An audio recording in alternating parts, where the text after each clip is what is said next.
In this Excel certification exam, we have the following question.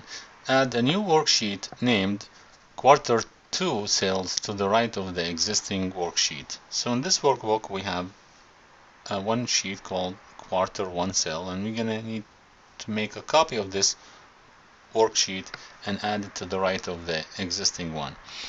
To do that, point mouse to the tab on the sheet and right click, move or copy.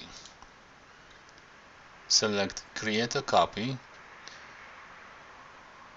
Before sheet, we're gonna move it before the end of the sheet, and which is mean after Quarter 1 sale. Click OK.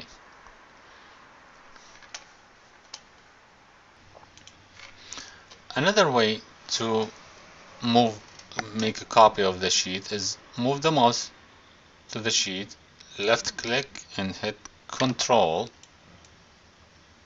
and you see the mouse change, and then you can move it to the right and let the mouse go.